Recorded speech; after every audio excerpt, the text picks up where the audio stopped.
Worldwide, cardiovascular disease affects the lives of hundreds of millions. Dedicated cardio nerds everywhere are working hard to fight this global epidemic. These are their stories. Hey, cardio nerds. Welcome back to our series focused on GLP-1 agonists. This is Rick Ferraro, Cardiology Fellow at Johns Hopkins Hospital. In the previous episodes, we've learned about mechanisms of action of these agents from Dr. Dennis Broomer, and also taken a deeper dive into the data and guidelines with Dr. Darren McGuire. Today, in our third episode of this series, we're going to talk about clinical implementation of GLP-1 agonists. I'm joined today by cardio nerd and legendary resident and prevention enthusiast, Dr. Gurleen Kaur, internal medicine resident at Brigham and Women's Hospital. Gurleen, who else is joining us today? Thank you so much, Rick. I want to introduce you all to our lead for this episode, Dr. Spencer Carter. Dr. Carter received his medical degree from the University of North Carolina in Chapel Hill. He moved to the Midwest for internal medicine residency at the University of Chicago before heading down south to Dallas, where he is a current cardiology fellow at UT Southwestern. He has clinical and research interests across multiple fields, including cardiovascular prevention, imaging, and access to care. Welcome, Spencer. We're so excited to have you. Thank you guys so much for having me. I'm really excited to join. And I have the honor to introduce our faculty expert for today, Dr. Neha Pagidapati. Dr. Pagidapati graduated from Harvard College and Harvard Medical School. She then completed her internal medicine residency at Brigham and Women's Hospital and obtained an MPH from Harvard School of Public Health during a 2-year research fellowship in global women's health. She then completed her cardiology fellowship at the Duke University School of Medicine, where she served as chief research fellow. In 2017, she joined the faculty of the Duke University School of Medicine, where she is a well-known expert in cardiometabolic disease prevention, lifestyle modification, and weight management. Neha, we really appreciate you joining us today. Thank you so much for having me. I'm so excited to be here. And we've got sort of a rivalry on the podcast today. I don't know if this is the first time happened, but have you had a chance to attend any basketball games during your time at Duke? Oh, so many. And in fact, just before this, I was watching the Duke Hofstra basketball game. So once you come to Duke, that Duke basketball becomes a way of life. Yeah, there have been some questionable Duke wins against UNC that I won't get into. I'll try my best not to mention those too much tonight. But our clinical topic today is clinical implementation of GLP-1 agonists. We did a deep dive into mechanisms of action during a prior episode in the series, but to start us off, Neha, could you remind our listeners of the physiology and mechanisms that make these drugs so special in the realm of cardiometabolic disease? Sure, absolutely. So in terms of how GLP-1 receptor agonists work, in terms of how they lower sugar and act on kind of the insulin pathway, they're an incretin analog. And so they increase insulin secretion, inhibit glucagon release, and suppress gluconeogenesis in the liver. And then they also, as we know, act to reduce weight. And some of the ways they do that is through a delay in gastric motility and also a decrease in energy intake, partially because they increase satiety. So those are some of the ways that they work to both lower hemoglobin A1C and weight. And as we'll talk about, we also know that some of these agents can lower risk for atherosclerotic cardiovascular disease, and the mechanisms for that are now less clear. Yeah, thank you so much for that great overview of the mechanism of actions of these agents. And it really sounds like these medications can be a cornerstone in treating metabolic disease. And with that in mind, I was hoping we could discuss a case from the CardioNerds clinic. So we have Mr. Glenn Glipstein, who is a 55-year-old gentleman with obesity, with diet-controlled type 2 diabetes, chronic kidney disease stage 3, and a recent PCI for NSTEMI. He was presenting for follow-up 2 months after his event. He has never taken any medications for diabetes in the past. How would you approach this patient's cardiometabolic disease when you're seeing him in the clinic? Well, first of all, I love Mr. Glipstein already because there is so much to fix here. I love it. This makes the prevention cardiologist's heart flutter because there's so much you could potentially do for this gentleman. And so I try to take a systematic approach because he needs truly kind of comprehensive risk management. And so I know that what we're talking about here today is GLP-1 receptor agonists, but we also need to keep in mind kind of the holistic view here.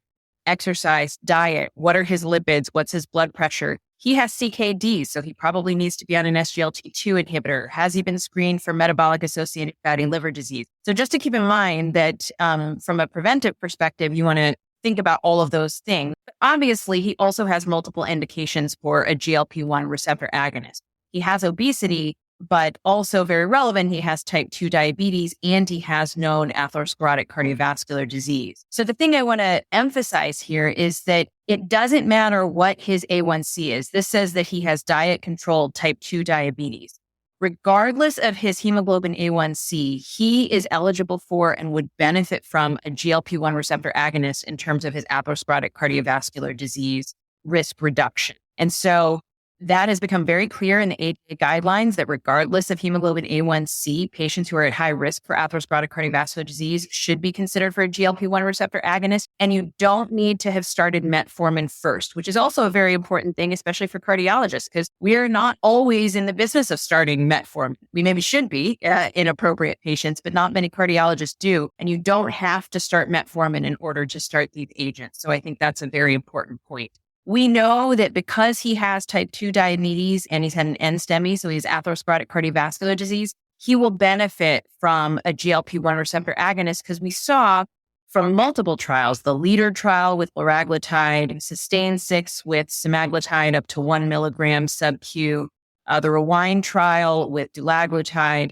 All of these trials showed that patients with type 2 diabetes and either atherosclerotic cardiovascular disease or high risk for it will benefit from these GLP-1 receptor agonists. That was amazing. Thank you so much for sharing those insights. There's a lot to take away from there. And one thing I wanted to follow up on is that GLP agonists, as we noted here, have been used for diabetes, predominantly started off as quote unquote diabetes medications with cardiovascular benefit, as we discovered via subsequent trials, but they've obviously evolved into a lot more than that and can be used outside of diabetes. Assuming our patient here, Mr. Glenn Glipstein, didn't have diabetes, but still had obesity, how would that change your management? And I'd also love to hear what is approved, what do you consider when choosing? I know for clinicians, this can often be a really challenging decision. Yeah, absolutely. This is a really important question. And the thing that you'll hear me say over and over again, and if you take nothing else away, it's that GLP-1 receptor agonists are not just diabetes medications, and they're not just weight reduction drugs. They are cardiovascular risk reduction drugs that fall squarely in the wheelhouse of cardiologists. And so I really like this question because you're saying, even if the patient didn't have diabetes, would he be eligible for GLP-1 receptor agonist therapy and would he benefit? And the answer is yes, I think that he would. And so you're absolutely right that even though GLP-1 receptor agonists started out as quote unquote diabetes drugs, they've really expanded beyond that. And one of the ways that they've expanded is in weight management. So we know, for example, from the STEP 1 trial, which looked at patients with obesity but without type 2 diabetes, they were randomized to semaglutide 2.4 milligrams sub-Q weekly, which is the high dose semaglutide, as opposed to the lower dose that was tested in SUSTAIN 6. And they were randomized to either that high dose semaglutide or placebo. And this was a weight management trial. This was not a cardiovascular outcomes trial, but they saw significant weight loss on the order of like 15% weight loss. And about a third of patients lost more than 20% of their body weight over 68 weeks. So substantial improvements in weight. And along with that came, as you might expect, improvements in other cardiometabolic risk factors. So we could expect that even if he did not have type 2 diabetes, he might benefit from a GLP-1 receptor agonist from the weight management perspective alone. And as we'll talk about, we now have additional data in terms of that agent specifically and atherosclerotic cardiovascular disease. The other thing that I'll mention is that there are agents beyond GLP-1 receptor agonists. So as we're learning, there are so many agents coming down the pipeline in this class, but with kind of additional variations of this class. And of course, one of those variations is tirzepatide, which is a GLP-1 receptor agonist, GIP. And that agent has been tested as a hemoglobin A1C reducing agent, as a diabetes agent, but it's also been tested similar to semaglutide. It's been looked at as a weight reduction agent. So that was shown in the SURMOUNT-1 trial. Patients with obesity but without diabetes were randomized to tirzepatide versus placebo. And on the highest dose, which is 15 milligrams, they lost an average of 20% of their body weight. at that highest dose, more than half of the patients lost more than 20% of their body weight. So these are agents that have significant potential for body weight reduction and for kind of concomitant cardiometabolic risk reduction as well. Neha, thanks so much for your expertise in this area. Obesity is a huge risk factor. And of course, anything we can do to modify that would be helpful in most of our patients. Now, another important aspect of Mr. Glenn Glipstein's history that we have kind of discussed already is his cardiovascular disease. We know from a recently published trial called SELECT that semaglutide was superior to placebo in patients with pre-existing cardiovascular disease who also had a BMI of 27 or greater, but no history of diabetes. So my next question for you is, how do you think the results of this trial will impact the clinical implementation of GLP-1 agonists in these patients? Gosh, this was such an important trial in so many ways. And so I'm really glad that the data came out before we're talking about this. As you mentioned, the SELECT trial, really kind of a groundbreaking trial because it looked at patients without type 2 diabetes, but with overweight or obesity and atherosclerotic cardiovascular disease, and found a significant benefit in MACE, and specifically CV death, non-fatal MI, or non-fatal stroke, with semaglutide 2.4 milligrams sub-Q weekly in comparison with placebo. And this is really the first trial that has focused on a population of patients with obesity as kind of the quote unquote modifiable risk factor, in addition to a history of atherosclerotic cardiovascular disease. And I think there are several things about this that are really important. One is that we must think about patients with obesity as patients who are at high risk for atherosclerotic cardiovascular disease. Similar to the way we think about other cardiometabolic diseases like diabetes, hypertension, dyslipidemia, as increasing the risk for cardiovascular disease, obesity is also a disease, not just a way of life. It is a disease process, and it has to be thought of that way. And I think this trial goes a lot towards helping people to realize that.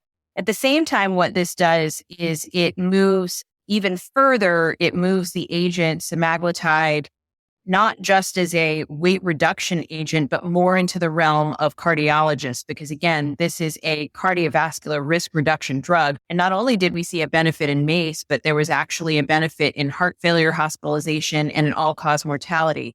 Though I will say that because of the hierarchical testing and because the testing for the second endpoint, which was CV death, did not meet statistical significance, technically those other endpoints, including all-cause mortality, were not statistically significant. So I should put that caveat out there. But nonetheless, the results were extremely impressive. So I think what this tells us is that for patients with overweight or obesity who have a history of atherosclerotic cardiovascular disease, semaglutide 2.4 sub-Q weekly is a beneficial agent that, yes, will help them lose weight, but perhaps even more importantly for cardiologists, will help to reduce their risk of MACE overall and potentially other outcomes such as all-cause mortality. This trial, of course, was one that a lot of the cardiology community looked forward to for quite some time. I did have one follow-up question. In the subgroup analysis in that trial, it seemed that semaglutide did not do quite as well with patients who had a BMI of 35 or greater. I was wondering if you had any insights on why that might be the case. Yeah, it's a great question. And so if you look at the forest plot of the subgroups that I think was in the supplement, Spencer, that you're referring to, right? If you look at the forest plot of the subgroups and you squint, that you might begin to imagine that the efficacy of the agent was greatest at lower BMI. But I think what's really important to remember here is that that interaction term was non-significant. And so even if you kind of look at it and you think, maybe I see a trend here, that was not statistically significant. And so I'd urge us to not necessarily read too much into that and to just say that overall, across all subgroups, BMI and otherwise, the efficacy of semaglutide appeared to be similar across all subgroups. Thank you so much for walking us through the trial and how you think it will impact practice, as well as some of those nuanced details of the subgroups. I think it's really an exciting time in cardiometabolic medicine with these new trial results that will definitely have a huge impact. And I really liked how you emphasized that aspect of obesity as a disease process and as a modifiable risk factor, which I think is important for us to think about as clinicians taking care of these patients. And it seems like these GLP-1 agonists are really wonder drugs. They can help control A1C. They can meaningfully impact weight loss and also decrease cardiovascular events. What aspect, if present in Mr. Glenn Glipstein's history, would you consider as a absolute or relative contraindication to not starting him on a GLP-1 agonist? And when you start these patients on these medications, what is the typical anticipatory guidance that you provide them? Great. These are all great questions that are really important when we're getting down to the practicalities of prescribing these agents as I do in clinic every day. So in terms of the absolute or relative contraindications, luckily there aren't too many for GLP-1 receptor agonists. If a patient has a history of pancreatitis, especially if it wasn't clear what the cause was, and especially if they have, repeated episodes of pancreatitis, then I will generally avoid GLP-1 receptor agonists. Luckily, that's not too common. Also not common, a history of medullary thyroid cancer or MEN2. I don't think I've ever had a patient with those, so that doesn't exclude a lot of patients. And then on the other hand, if a patient has significant kind of gastroparesis or a lot of GI issues, that may not be the patient who's going to tolerate a GLP-1 receptor agonist. It doesn't mean that that's not an absolute contraindication, but a relative one. But certainly if they have a lot of issues with gastroparesis, this is not the patient that I'm going to try to slow their gastric emptying even more. So those are some of the patients where I would maybe hedge away from a GLP-1 receptor agonist. Also, potentially those who are very underweight to begin with and so forth for various reasons. Obviously, they're not the ones that qualify for obesity, but they might qualify for diabetes and atherosclerotic cardiovascular disease. Those are kind of relative contraindications. In terms of the anticipatory guidance, what I tell folks is several things. So first of all, we'll talk about, I think, injection versus oral a little bit later. But in general, people tolerate the injection exceedingly well. What I tell patients is part of the way this drug works is to slow your gastric emptying and make you less hungry. As a consequence of that, many people, though not all, will experience some GI distress, whether that's queasiness, nausea, much less commonly vomiting or other GI symptoms like diarrhea, but those things are all possible. But in general, a sizable proportion, though not all of patients, will experience some GI discomfort or distress. And basically what I tell them is to expect that and that it's working and that they have to stick with it if they can. If at all possible, stick with the medication because it does get better. And so this is part of the guidance that I give clinicians as well, is that when we start these medications, we have to start low, go slow. That's the theme. Start low, go slow. If you start them at a high dose, it's like game over. They're not going to be able to tolerate it. If you start them low, give them time to adjust, tolerate, get their GI system to tolerate what's going on, they actually will feel better before they can then go on to the next dose. And if they stick with it, most patients, I would say the vast majority of patients in my practice have been able to tolerate a GLP-1 receptor agonist. So that's how I counsel patients. I let them know that this is coming. This is part of the way the agent works. And if they stick with it, it will get better. Thank you so much for that. That anticipatory guidance is so crucial for patients just to kind of expect some of those things, some of those untoward effects. And the way you phrase that is really, really fantastic. And so going back to Mr. Glipstein, so he's almost convinced to start a GLP-1, but doesn't like the idea of administering an injection. And I think this is something that providers run into regularly if you prescribe medications that are injectables. How do you recommend counseling on this aspect? How big is the needle? How big of a deal is this really? And then relatedly, we know there is an oral version of semaglutide, and I know there's still some studies underway, but could you speak to that as an option as well? Yep, these are all great practical questions. So the first thing that I'll say, less to patients and more to the clinicians who are listening, we as cardiologists may not be as familiar with prescribing injectable medications, but that time where we can avoid injectables has passed. A new era is coming where a whole lot of injectables are coming in. The truth of the matter is that it's not hard to prescribe injectable medications. It does not take a lot of time to teach how to do it.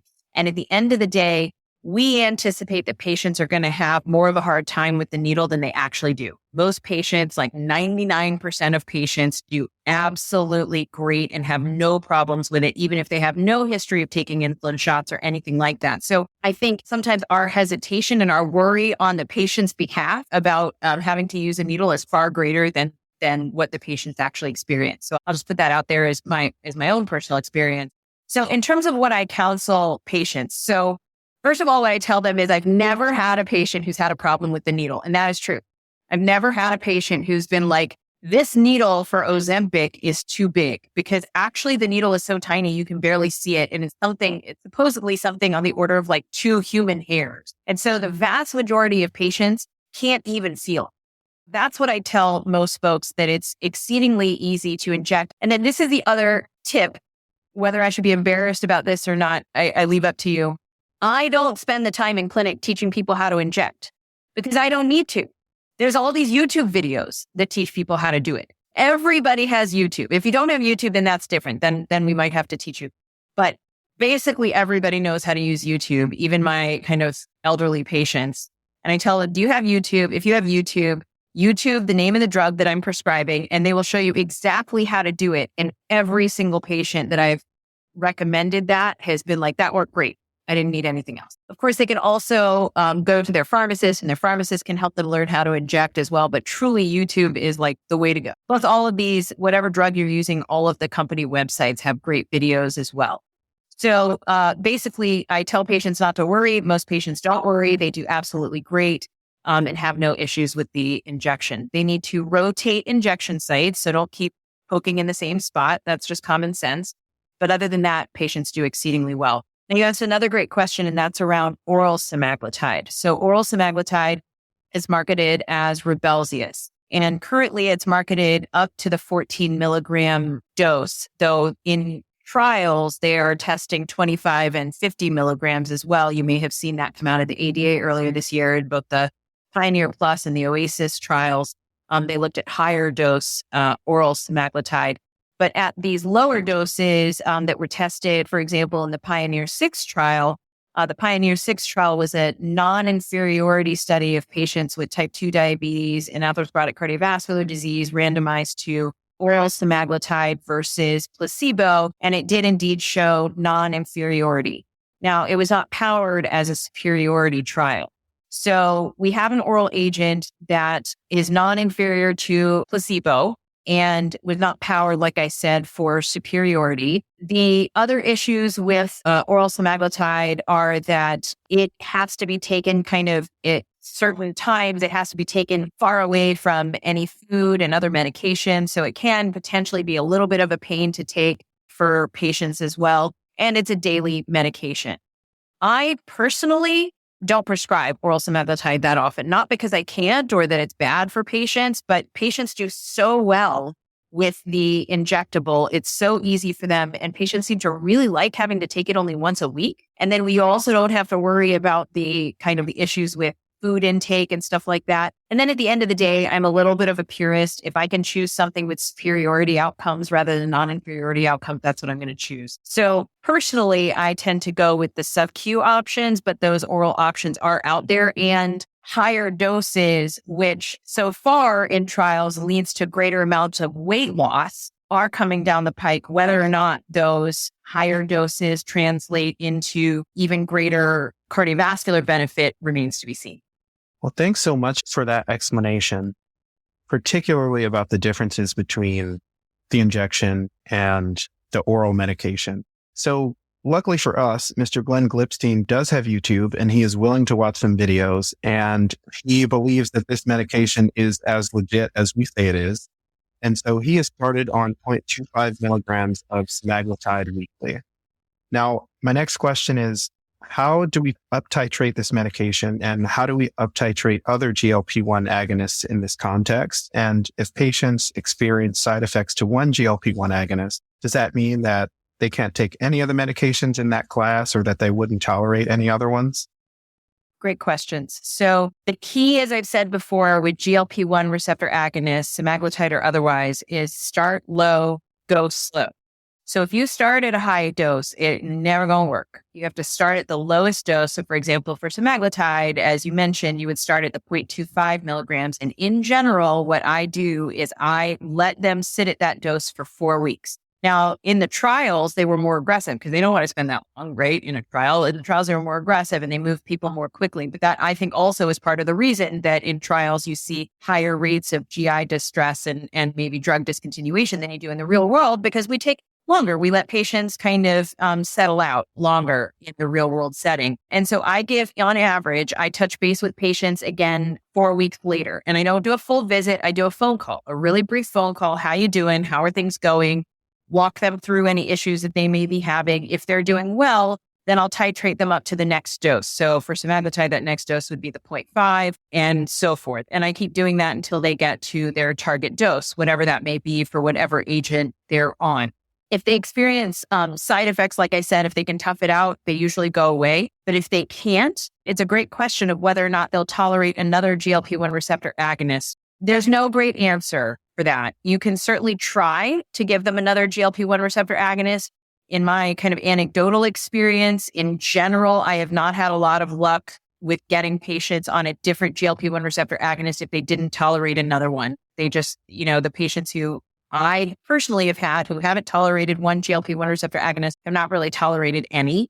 But again, that's a tiny minority of patients, especially if you prepare them and you let them go slowly. I guess the other thing that I would keep in mind is that as we are getting increasingly comfortable with tirzepatide, and tirzepatide, I'll just remind folks, is marketed as Mounjaro as a diabetes agent, does not yet have cardiovascular outcomes data, though those trials are ongoing. And then just recently, they got an FDA indication for obesity, and that is marketed as Zepbound, and that has just come on the market. I will mention that for individuals for whom you're starting on tirzepatide, it is very important to go slow. And the weight loss that I have seen kind of anecdotally with my patients on tirzepatide can be so fast and so profound that I will not, in general, titrate up the dose until their weight plateaus. And so the little bit different I found with tirzepatide than with semaglutide, for example, which is that even at the lowest dose of tirzepatide, the 2.5 milligram dose, you can see tremendous weight loss in some patients, and it can keep going. And so I don't titrate up until they've plateaued. The other thing to keep in mind is that even though we think that with many of these agents, you're preserving to a great degree your lean muscle mass, you're still losing so much weight so quickly that there is a risk for sarcopenia. And so for my patients where I start tirzepatide, I really encourage them to work on strength training. So as much as possible to preserve their skeletal muscle and their lean muscle mass. Thank you so much for all that helpful practical advice. There's definitely a lot in there that I'll take back to my own clinical practice when I'm starting patients on GLP-1 receptor agonists. And I really like that point about utilizing telemedicine for follow-ups and up titration of these medications where you need closer follow-up with patients. Now shifting gears a little bit, for Mr. Glenn Glipstein, he's lucky enough that this medication is covered by his insurance, but we know that cost is a major implementation barrier for this class of medications. And I'm sure we've all had trouble prescribing it for some of our patients due to affordability. And there's also racial and ethnic disparities. In a recent JAMA Health Forum cohort study of commercially insured patients with diabetes, there were lower rates of GLP-1 receptor agonists amongst Asian, Black, and Hispanic individuals, and also in those with lower household income. How do you navigate these issues with insurance and cost for this class of medications? And what do you think are ways on a larger healthcare system level that you think can help narrow the inequities in use? So I will say that this issue is probably the bane of my existence on the clinical side. I spend more time on the clinical side dealing with insurance and supply issues for GLP-1s and some of the other kind of more expensive medications than I do almost anything else. So this is a very important point that you're bringing up. And I think potentially more with GLP-1 receptor agonists and medications that have implications for weight management. There are a lot of medications that we have out in the world that clinicians just don't use, like statins and things like that. And patients aren't necessarily asking for them. This is a very different situation where patients are coming in every single day saying, what about a GLP-1 receptor agonist? Can I have one of those? The issue is not so much implementation, it's equity. Exactly as you bring up, Gurleen, it's that the patients who probably need these agents the most are exactly the patients who are least likely to have access and to have these agents available to them. So in terms of insurance, this is what I have found so far. This is a rapidly changing kind of landscape. And I would say from month to month, what I'm finding in terms of what I can get covered and not get covered is shifting. At the moment, what I will say is that in general, a lot of insurances will cover Ozempic or Mounjaro, which is Ozempic, of course, is the 1 milligram semaglutide, and Mounjaro is tirzepatide with the indication for diabetes. They will cover those in patients with type 2 diabetes, but not in patients who do not have type 2 diabetes. So if you're trying to start those agents, specifically Ozempic and Mounjaro, in your patients with obesity but without diabetes, every once in a while you may be able to slip through and get it covered, but it's pretty rare. They're mostly only getting covered for patients with diabetes. And even that coverage is somewhat variable, though I would say it's definitely improving overall, especially for Ozempic. In terms of the medications that are indicated for weight loss specifically, so that would be Wegovy and Zepbound are the ones that have FDA indications for obesity. So currently by statute, as you may know, CMS does not cover what they consider to be anti-obesity medications. And currently, at the moment, both Wegovy and Zepbound fall under that label of anti-obesity medications. So Medicare does not cover those by law at the moment. That's being discussed in Congress right now. And then some of these agents may also change in terms of their categorization from being anti-obesity medication. But several insurances will cover, in my experience, Wegovy. And so it's kind of like hit or miss. You don't know if it's going to get covered unless you try. So you basically try and you see if it gets covered. And if it gets covered, you're lucky. And if it doesn't get covered, you're not lucky. Zepbound has just come on the market. And so I haven't actually prescribed that yet because we just got it kind of added into our Epic system. And I've been told that it has maybe just coming into pharmacies now, if yet. So that's very early. So those are some of the issues that I'm seeing in terms of insurance coverage. And even if insurance does cover, the out-of-pocket costs for patients also may be, as we've heard, may be prohibitive, especially for patients with Medicare where you do not have access to a copay card, right? Copay cards are only for patients with commercial insurance. And so that can be prohibitive for a lot of patients. The thing that I have found, I have a very diverse patient population, which I love. I'm very proud of my very kind of a diverse patient population. And we take very seriously our responsibility to try and get access to whatever kind of beneficial medications we can, as much as we can. And so I'm lucky to have a pharmacy tech who's amazing, who helps me. And for the patients who do not necessarily have access or do not have the capability to pay for out-of-pocket costs, there are a lot of patient assistant programs through the companies and through foundations, many different foundations that can help patients get access to medications. That is one way to begin to deal with some of the inequities. The problem, of course, is that those things take time. These are applications where people have to fill out things. And a lot of times my pharmacy tech is basically kind of holding the hand of the patient and saying, this is what you have to fill out. Yes, you need your tax return forms. Yes, you need your, this W-9, whatever. And so those things take time. And not everybody, I'm well aware that not everybody has access to those resources, but those are some of the ways that we can begin to combat, I think, some of the inequities. And if we think about, Gurleen, you asked a great question, what can we do on a larger health system level? I think on a larger health system level, having the resources behind pharmacists and pharmacy techs to help individual patients who are at greatest need, but with the least resources actually get access to these medications are some of the ways that we can begin to address these inequities. One follow-up point that I would ask about Mr. Glipstein is an issue we've seen a lot is inadequate supply chain issues, running out of medication nationally. How do you recommend navigating a situation like that? Are there alternative dosing options, interchange options for patients that are already on a GLP-1 and they've run out of it, for example? Is this something that you run into and how would that work? Oh my God, every day. This is every day. Yes. So even if you get past the insurance that we just talked about, then there's still the fact that you need to get the drug. And this is true for all of the GLP-1s. This is true to some degree for Ozempic. It's true for Mounjaro. It's true for Wegovy. I don't yet know if it's true for Zepbound. There are supply issues with all of these agents. And I'm no expert in terms of why there are supply issues. Obviously, the demand has exceeded the expected demand, but these are also not easy agents to make. And there are many aspects to it. There's the actual active pharmaceutical ingredient, plus there's the the pens and the fills and all of this. So there's many reasons, I think, for all of these supply issues. But at the end of the day, poor Mr. Glipstein is frustrated, as am I, by many of these supply issues. It's hit or miss, and you don't know what's going to happen until you try, is the short answer. And on any given day, or on any given week, on any given month, a patient may or may not find something, and I can't find a particular pattern to it. It's been pretty random in my experience. So there'll be times when I will go through several patients who say, I can't find it anywhere. And then suddenly a patient will be like, I got it.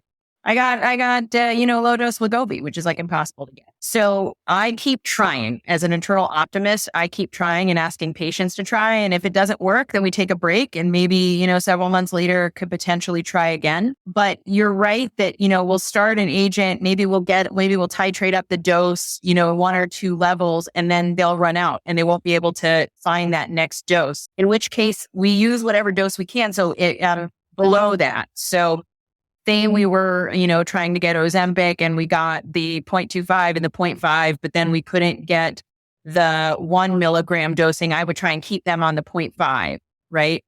What I have not done a lot of, unless the patient was really eager to do it, what I've not done a lot of is jumping doses significantly, because as I discussed, a lot of patients can't tolerate that. They just won't tolerate. Like if you go if you're trying to do Wegovy and you go from 0.5 and you suddenly jump up to 2.4, that is not going to work very easily. So I've not done a lot of that. And it also is difficult because there'll be some patients who say, well, maybe I should switch. And so you're in the middle of starting, a semaglutide, and then you switch to tirzepatide, and there's no great conversion between the two. So you kind of take your best shot at guessing what that conversion would be. At the end of the day, I think what you're hearing from me is that it's kind of like the wild, wild west, and you do the best you can. You don't know what your patient's going to find and what they're not going to find, and you do the best you can to kind of work with them to get through it at the end of the day. Oh, this is important. Sorry, one more thing. There's all sorts of fake things out there. Beware the fake drugs, okay? Because we don't know what's in those. They're not regulated. I have no idea what's in those. So don't advise that your patient, try something that looks like it might be real, but isn't. The other thing that's very common is I've had a lot of patients ask me if I could write them a prescription so they could get it compounded by themselves at a local compounding pharmacy. The answer is no, because if it were so easy to compound, everybody'd be doing it. This is not FDA regulated. And I don't know what's in that. And I'm not going to prescribe something where I don't know what it is that you're getting. And so be very, very careful, because people are, and I understand that people are desperate to get these agents. And I understand that completely, but be very careful, because everything that says it's real is not necessarily real. I love that last point about ensuring that patients are actually taking the correct medication. And of course, we know a lot of our patients need these medications. I've even had patients tell me that they want to look good for the summer, and can I get them a prescription for it, even if it's, the light version, all of that happens. So Neha, thank you so much for this great discussion on clinical implementation of GLP-1 agonists. So as we all know in cardiology, we have so much strong evidence for so many therapies, but one of the most important things is going to be, how do we get these medications ordered, authorized, funded, picked up at the pharmacy? How do we actually get them to our patients? So as we wrap up, could you just give us a few key takeaways that everybody should keep in mind as we try to clinically implement GLP-1 agonists? Gosh, yes, there's so much that I would like to share. I guess I will say a couple things. One, do not despair and do not give up. Right now, it seems it can be very frustrating for those of us who are prescribing these agents, and for the patients themselves, most of all. It can be very frustrating dealing with all of the issues in terms of access and availability, and the inequities that we see in terms of the patients who are versus are not able to get these agents. And the one thing that I'll just remind everybody is that it won't always be this way. Things will get better. It will get easier to get these agents for our patients. And even though we're going through a tough time now, it will get better, and we will be able to use these agents and provide the cardiovascular risk reduction that these agents will provide for our patients in the long term. So it is still important to get really familiar with these and comfortable with these medications, because you are going to be able to use them in the long term. And these, again, as I've said many times before, these are cardiovascular risk reduction drugs, not just diabetes or weight loss agents. And so they fall squarely in the wheelhouse of cardiologists and of primary care. And so I would urge you to become comfortable with these agents. Don't wait for somebody else to start it because it won't happen. If you don't start it, agents don't get started. It really falls on us as cardiologists to do this. Start low, go slow is still a very kind of important principle. Warn patients what they may or may not expect. And also warn them about this. They may already know about the supply issues, but warn them about it so that they're not surprised. And if patients feel like you're going through this journey with them, and you are, but if you're doing the prescribing, if they feel like you're going through this journey with them, it's somehow maybe not quite as upsetting as it is if they feel like they're alone. So keep the faith, have hope, things will get better. Thank you so much for your expertise on this topic, Dr. Pagidapati. Definitely a lot of pearls for us to take away from this discussion, and really liked your key takeaway points. Now, before we end, one question that we always ask all our guests on CardioNerds is, what makes your heart flutter about treating patients with cardiometabolic disease? Such a great question. For me, it's the opportunity to truly change the trajectory of someone's health and their life, right? So it may not, I'm sure there are kind of future interventionalists and EP docs listening to this, and there is so much excitement in doing procedures and saving people's lives kind of in the acute moment, undoubtedly. And it may not seem as exciting to start a statin or to start an SGLT2 inhibitor or to start a GLP-1 receptor agonist. But if you believe the data, as I do, then when you start these agents, you are giving that person a better shot at living a healthy life in the long term. And that's no less important in my mind than opening up an artery or ablating VT. And so I think what really excites me is the idea that even though I can't necessarily see the benefit, I know that as we're addressing an individual's cardiometabolic risk factors, we're improving their overall health trajectory. What an incredible way to end the episode here, Dr. Pagidapati. I can't wait to go back and listen to this because there were so many points that you made. They were really incredible, and incredibly grateful for your conversation today. You know, this wraps up our series on GLP-1s. This is the last episode, but it's incredibly obvious it's not the end of the GLP-1 story, and there's a whole lot more to come. So thank you so much for your time today. Thank you for having me. This is such an honor. I hope I get to come back one day. Thanks for tuning in to another CardioNerds episode. The audio editing for this episode was performed by me, Pacey Wetstein. I am an intern in the CardioNerds Academy House Jones and an MS1 at LeCom Seton Hill. I invite you to check out the episode page for show notes and references. If you found this episode informative, please consider subscribing to CardioNerds on your favorite podcast platform and leaving us a review. It helps us spread the word and further our goal to democratize cardiovascular education. Finally, this podcast is not meant to be used for medical advice. The views expressed on our show and site do not reflect the opinions or policies of our employers. All CardioNerds content is planned, produced, and reviewed solely by CardioNerds. Stay tuned for more engaging conversations and explorations in our upcoming episodes. And team, one last thing. This episode is produced in collaboration with the American Society of Preventive Cardiology with independent medical education grant support from Novo Nordisk.